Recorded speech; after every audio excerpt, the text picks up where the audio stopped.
I'm Lita Mfiki and welcome to my channel. Happy 2026, everyone! Pew, pew, pew, pew. I hope that this year brings everyone just pure happiness and joy. I hope this year brings you satisfaction and peace. I hope this year brings you fulfillment and love. And I just hope this year brings you everything of your heart's desires. Yeah, so if you haven't noticed, I haven't posted on this channel for a hot second. And that's because I had crippling anxiety about putting myself online. Isn't that just... Yeah. And honestly, I was kind of embarrassed. My last video that I posted was about employment in South Africa and whether or not a BSc was or is a good choice in like for career wise and stuff. And after that video, I had a journey of employment. We're not gonna say unemployed in this channel because we don't want to bring that energy into this space of positivity and love and prosperance and joy and yeah. But yeah, I went on a journey of employment for a while there, but now that journey has concluded and we thank God for that every day. But yeah, I was honestly embarrassed to come back on my channel where I want the sciences to be praised and celebrated and like I want people to be in the sciences. But I also was like, how can I come back on this channel and I'm going through my journey of employment.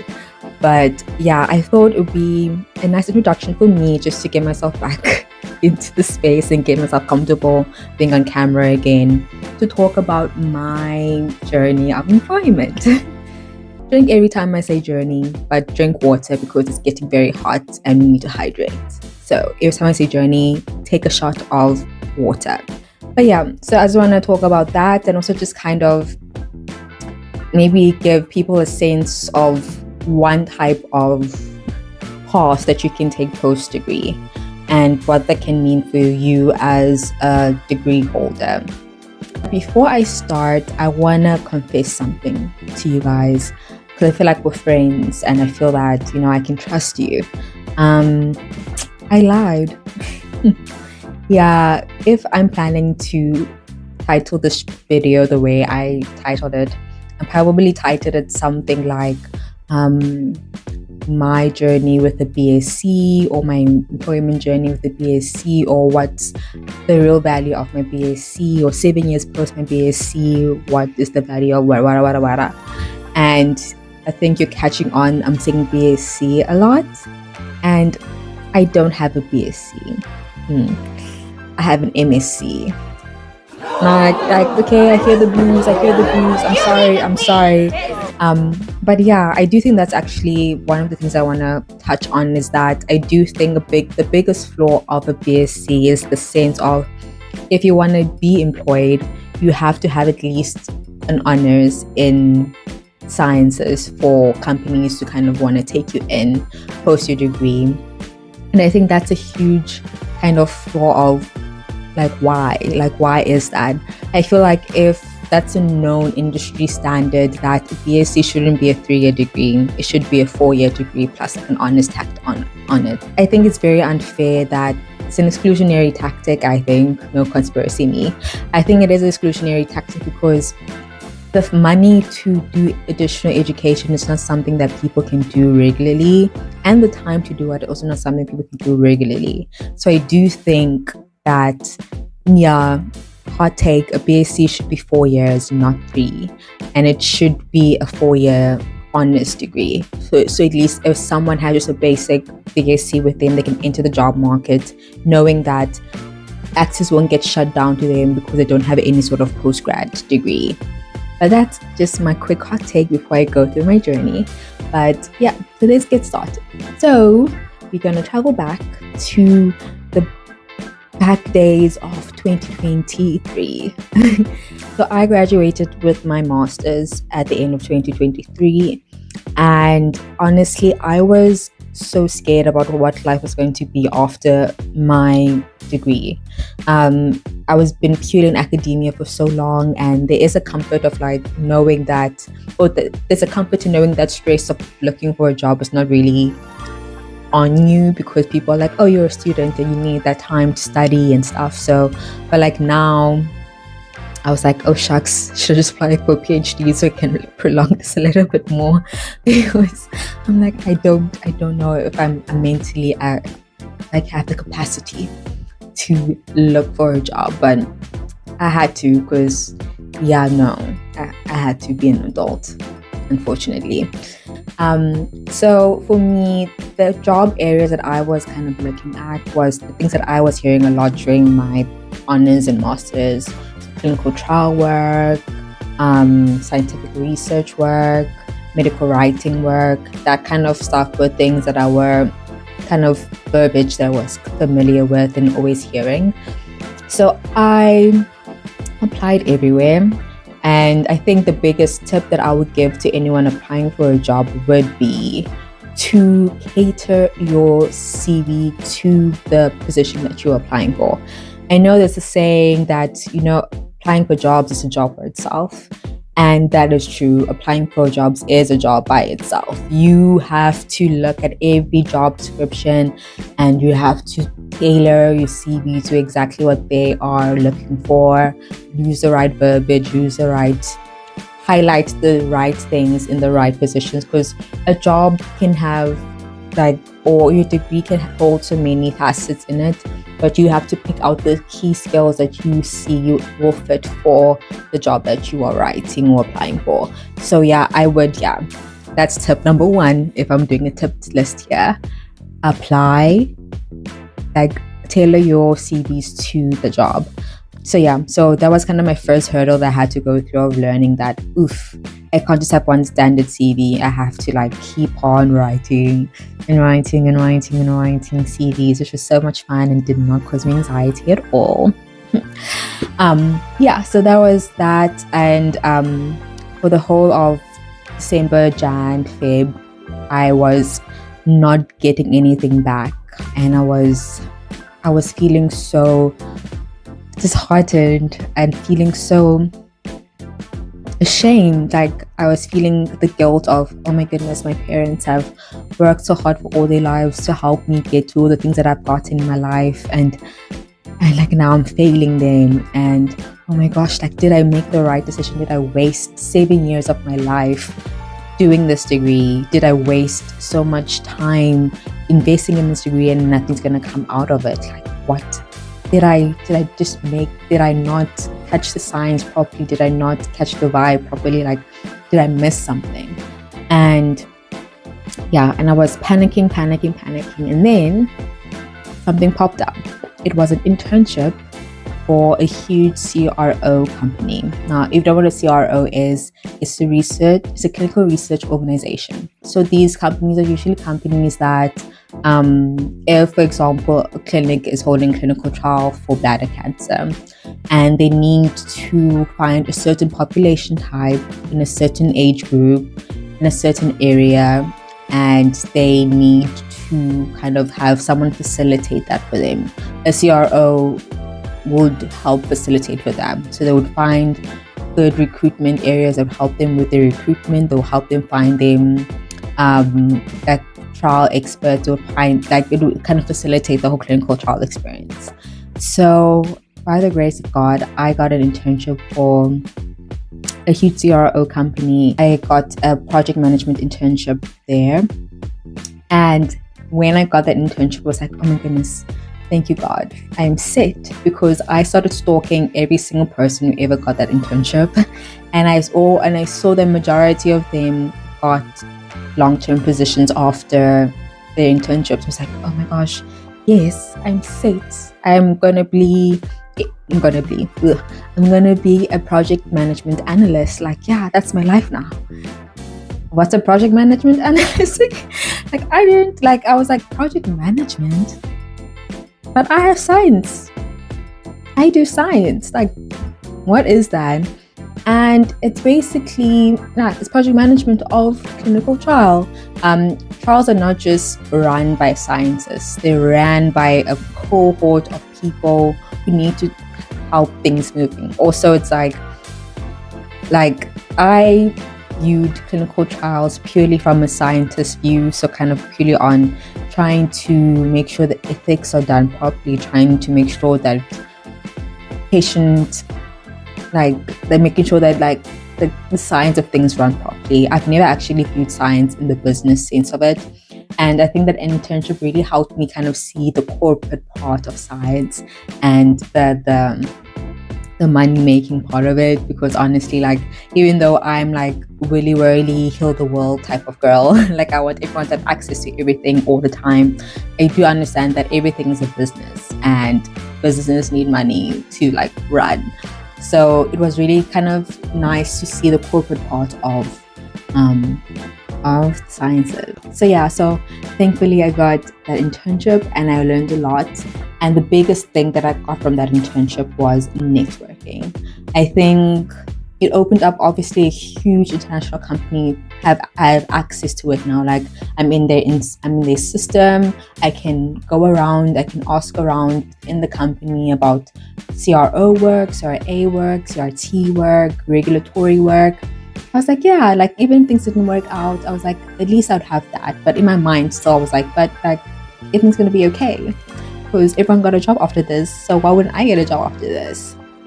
I didn't get a job after that. I did not get a job after that. And that was like crushing. I was like, no, that can't be. That can't be. Like I wanted to be employed. So I'm like, oh no, like I have to go back to the grind again. I thought I was set. I thought I was good. But again, the great thing that I could do while I was still in that system was to network. Again, by the grace of God, in that company, they were looking for associate medical writers. And again, medical writing is something that like I knew was a possible. It's like it made more sense in my brain because I have a master's. This is kind of my degree. Like I wrote and did posters and did articles and did PowerPoint and all that stuff. So it's like, oh, okay, this is actually like more aligned with my degree compared to like what I was doing before, even though I did enjoy what I was doing before. So like maybe this is just kind of not a what's that word? What's that thing that people say? Not a delay, but a redirection. So it was just a redirection to something that was more aligned with me and what I did or what I am doing. I was pestering the heck out of that recruiter for my job. I was so determined. I was so pushy. I was every day on her like, hey, so like, what's happening? Am I, Thankfully, I got that job and I'm still at that job right now, almost a year later. And I'm so happy and I'm so thankful for that. And I really enjoy the company that I work for. The people I work for are so great. They're so loving, encouraging, and I do believe it's a company that I can really grow in my profession and also develop new skills outside of like the norm. So I'm really like thankful and happy to be there. That's my journey. Again, I feel like this video doesn't really have structure in it. It was more for me to get used to get comfortable producing content again. But I do want to leave this video with 3 big tips that I learned in my employment journey. Number 1 is the job market is kind of unpredictable and you have to bend where the wind is going. I think a lot of us science people have kind of ideas for where we want to go with our degree, whether it be purely more clinical, purely more academic, purely more lab work, purely more X, purely more Y. And I think it's like the job market, unfortunately, it's so not great for all professions, not just for the sciences. I think we all can see that.